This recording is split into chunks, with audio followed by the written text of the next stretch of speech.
कोई टीचर अगर 20 साल से पढ़ा रहा है और आप अचानक से उनके आंदोलन की मांग के दबाव में आपने तय किया कि भाई इनको राज्यकर्मी का दर्जा देंगे, और अब आप अचानक से कह रहे हैं कि उनका 20 साल पढ़ाने का कोई मतलब नहीं रहेगा, उनका पुराना सेवा खत्म करके नए सिरे से हम उनको जूनियर बना देंगे, ये सरासर टीचर्स के साथ अपमान है। लेकिन जो शिक्षक 15 साल से 20 साल से सेवा अपनी दे रहे हैं उसको अचानक से आप जीरो से काउंट करना शुरू कर देंगे, ये कौन सा तरीका है? इससे क्या फायदा सरकार को होगा?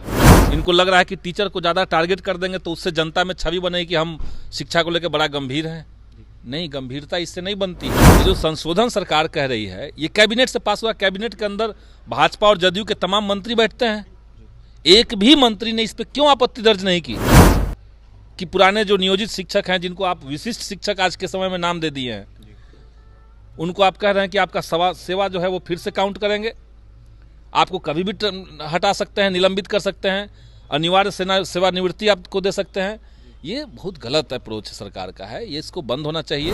शिक्षक नियमावली में देखिए नियोजित शिक्षकों को लेकर जिस तरीके से परीक्षा ली गई थी सक्षमता की, उसके बाद देखिए विशेष शिक्षक नियमावली में संशोधन किया गया है और अब जाकर इसको लेकर शिक्षक आक्रोशित हैं। ऐसे हमारे साथ बात करने के लिए पालीगंज से माले विधायक संदीप सौरभ है, जुड़ेंगे, बात करें। संदीप जी, कैसे देख रहे हैं निलंबन, सेवा समाप्ति प्राधिकार खत्म कर दिया गया, कई सारा मुद्दा है जिसको लेकर अब जाकर शिक्षक सवाल उठा रहे हैं, संशोधन किया गया, इस नियमावली को कैसे देख रहे हैं जो नई नियमावली? ये बिहार सरकार पूरी तरह से पगला गई है। सुप्रीम कोर्ट ने भी एक बार कहा था किसी और मामले में कि ये बिना दिमाग वाली सरकार चल रही है बिहार में। कोई टीचर अगर 20 साल से पढ़ा रहा है और आप अचानक से उनके आंदोलन की मांग के दबाव में आपने तय किया कि भाई इनको राज्यकर्मी का दर्जा देंगे, और अब आप अचानक से कह रहे हैं कि उनका 20 साल पढ़ाने का कोई मतलब नहीं रहेगा, उनका पुराना सेवा खत्म करके नए सिरे से हम उनको जूनियर बना देंगे, ये सरासर टीचर्स के साथ अपमान है।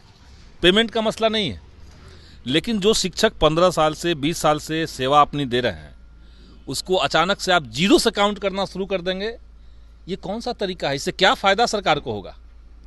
एक ही फायदा सरकार का है कि उनका जो कम अक्ल वाला डिसीजन लेने का जो एक पद्धति बना हुआ है उसको आप मेंटेन कर रहे हैं। इनको लग रहा है कि टीचर को ज़्यादा टारगेट कर देंगे तो उससे जनता में छवि बनेगी कि हम शिक्षा को लेकर बड़ा गंभीर हैं। नहीं, गंभीरता इससे नहीं बनती है। स्कूलों के व्यवस्था को दुरुस्त करना, टीचर्स को कॉन्फिडेंस में ला करके पढ़ाई लिखाई का माहौल बनाना, इससे व्यवस्था दुरुस्त होता है। लेकिन भाजपा और जदयू, और सबसे खराब बात यह है कि ये कैबिनेट से पास हुआ। ये जो संशोधन सरकार कह रही है ये कैबिनेट से पास हुआ। कैबिनेट के अंदर भाजपा और जदयू के तमाम मंत्री बैठते हैं, एक भी मंत्री ने इस पर क्यों आपत्ति दर्ज नहीं की कि पुराने जो नियोजित शिक्षक हैं, जिनको आप विशिष्ट शिक्षक आज के समय में नाम दे दिए हैं, उनको आप कह रहे हैं कि आपका सेवा जो है वो फिर से काउंट करेंगे, आपको कभी भी हटा सकते हैं, निलंबित कर सकते हैं, अनिवार्य सेवानिवृत्ति आपको दे सकते हैं। ये बहुत गलत अप्रोच सरकार का है, ये इसको बंद होना चाहिए। हम कहेंगे कि सरकार इस पर तत्काल पुनर्विचार करे, वरना बिहार के टीचर्स का आक्रोश सरकार को झेलना पड़ेगा। इसमें स्थानांतरण की भी बातें आ रही, कभी भी कहीं भी कर दिया जाएगा। स्थानांतरण जो उसको ऐच्छिक ही बनाना पड़ेगा, कहीं भी कभी भी कर देंगे उससे शिक्षा व्यवस्था सुधर जाएगी, ऐसा नहीं है। उसको ऐच्छिक कीजिए, जिसको जरूरत है उसको जरूर ट्रांसफर दीजिए, अदरवाइज छोड़िए इसको। तो गलत है ये जो नियमावली है, पूरी तरीके से गलत है। शिक्षकों को अपमानित करने वाला, उनको टारगेट करने वाला ये नियमावली। सरकार चुप्पी साधी हुई है, इस पे कुछ बोल नहीं रही है, सरकार के लोग कुछ बोल तो वहां माइक लेकर के जाइए, उनसे बुलवाइए, सरकार के पास जाकर कहिए, शिक्षा मंत्री को बात जाकर के कहिए।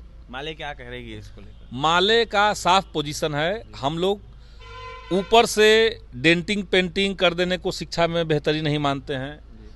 टीचर्स को प्रताड़ित करना, उनको निलंबित करना, उनको अपमानित करना, इसको हम नहीं मानते हैं कि इससे शिक्षा सुधरेगा। माले का साफ मानना है कि बिहार के स्कूलों की बुनियादी ढांचा को दुरुस्त करने से, टीचर्स को उनके काम में मन लगे, इस तरह का वातावरण तैयार करने से ही शिक्षा बेहतर हो सकता है, नहीं तो नहीं होगा। संदेश क्या जाएगा? संदेश यही जा रहा है अभी सरकार का कि इस सरकार को असल में शिक्षकों को माने प्रोत्साहित करने में कोई इंटरेस्ट नहीं बचा हुआ है। ये येन केन प्रकार किसी तरीके से शिक्षकों को टारगेट ही अंत में कर रहे हैं। बीच में टीचर्स को लगा कि हमारी राज्यकर्मी का दर्जा का जो मांग था उसको सरकार मान रहा है, सरकार मान चुकी है, लेकिन उनको भी गच्चा दे दिया गया अब इस तरह के नियम ला करके। 2020 में सरकार ने सेवा शर्त नियमावली बनाई थी, उसमें ऐच्छिक ट्रांसफर की बात कही, विधानसभा के अंदर मेरे ही सवाल के जवाब में माननीय मंत्री ने कहा था उस समय कि छठे चरण के बाद हम ऐच्छिक तरह ट्रांसफर करेंगे, और अब आप कह रहे हैं कि नहीं, अनिवार्य ट्रांसफर कर देंगे, किसी को कहीं भी कर देंगे। तो ये इससे कुछ फायदा नहीं है, नुकसान है। आप देखिए सुबह सुबह जो 300-300 किलोमीटर 200-200 किलोमीटर जिनका स्कूल दूर पड़ रहा है, वो अपने घर से जब जा रहे हैं तो कितना उनको मुश्किल हो रहा है, कितने लोगों का एक्सीडेंट में मौत हो गया। तो ये सब सरकार को देखना चाहिए। सरकार को देखना चाहिए। ऐसे में एक्सीडेंट जैसी खबरें आ रही है, संशोधन करनी चाहिए। जिस तरीके से नई नियमावली आई है विशिष्ट शिक्षकों को देखते हुए, बिल्कुल उचित नहीं है, शिक्षा हित में नहीं है, शिक्षकों के हित में नहीं है। इसमें संशोधन करने की जरूरत है। माले विधायक संदीप सौरभ थे, क्या कुछ कह रहे थे विशेष शिक्षक नियमावली को लेकर आपने सुना है। और तमाम खबरों के लिए बने रहे हमारे साथ। बहुत बहुत धन्यवाद।